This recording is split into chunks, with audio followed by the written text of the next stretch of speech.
Hey, what's up, everybody? It is Bart coming at you again with another obscure microphone review. Not that obscure. Again, we have a nice microphone. It is a HEIL PR20. I was really interested in this after I have recently discovered that I am a big fan of the HEIL PR40. Get that back out of the shot. Oh, yeah. So I like the PR40 a lot, and I decided to give the PR20 a chance because I do like my handheld microphones. I did an episode of the Back Row Fantasy Show with this microphone, and that episode I'll list in the description if you want to check it out to see what this sounds like. I did it unprocessed, so yeah, you can definitely hear what the microphone sounds like. So HEIL PR20. Built really well, like you would expect. All metal body, metal mesh grill, absolutely zero give to it. The grill itself feels just as strong as the body. That's what she said. Made no sense again. So you can pick this up new for $100, $120. You can grab it used anywhere from $50 to $90.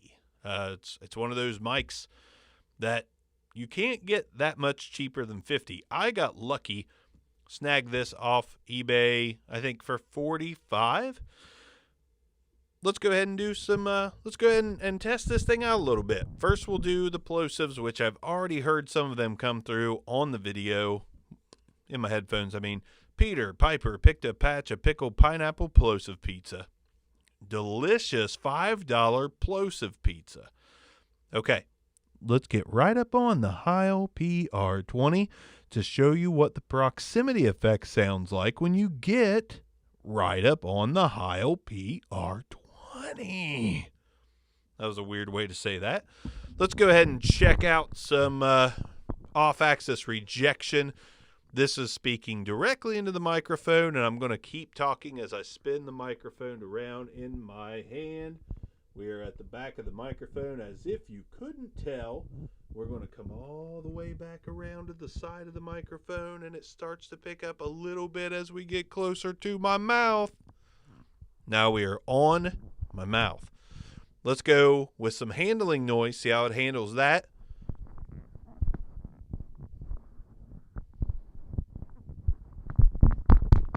Okay, so I definitely, disappointingly, heard a good bit of handling noise when I was passing it back and forth between my hands.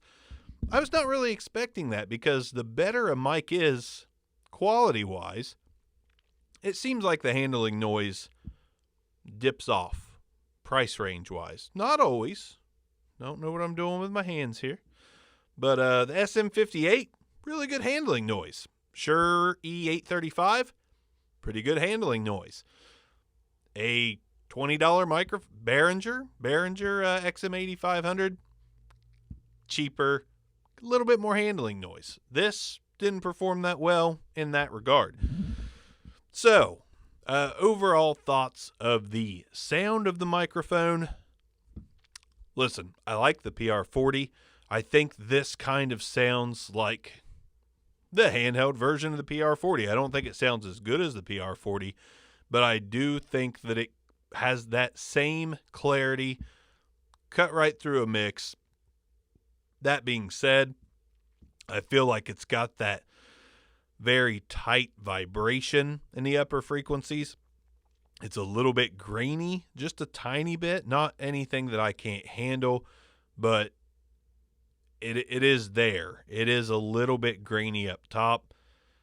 Might confuse that for clarity. I don't know, but I like it a good bit. I liked what I heard on the episode of the Back Row Fantasy Show that I did with it, and I had all intentions of keeping it till I forgot that I listed it and somebody bought it. So I might get another one. I might not. I mean, here's the thing I'm coming to realize about a lot of microphones. So if you listen to a lot of podcasts like myself or watch a lot of videos, there's a plethora of mics that sound pretty good.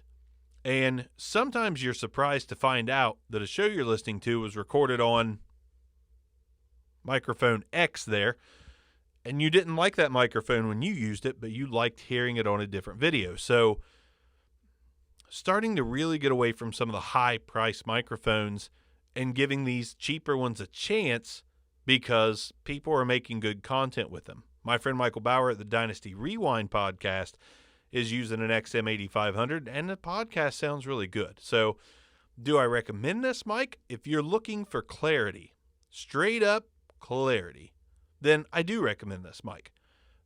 But I don't think it's that much better than a lot of other microphones that I have heard.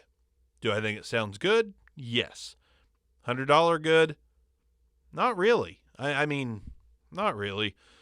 It's kind of hard to spend $100 on a mic when you can find a good sounding mic for a lot less. Granted, I do like it. For $40-some, I had all intentions on keeping it, but you can't always get what you want, but sometimes you might get something else that you want.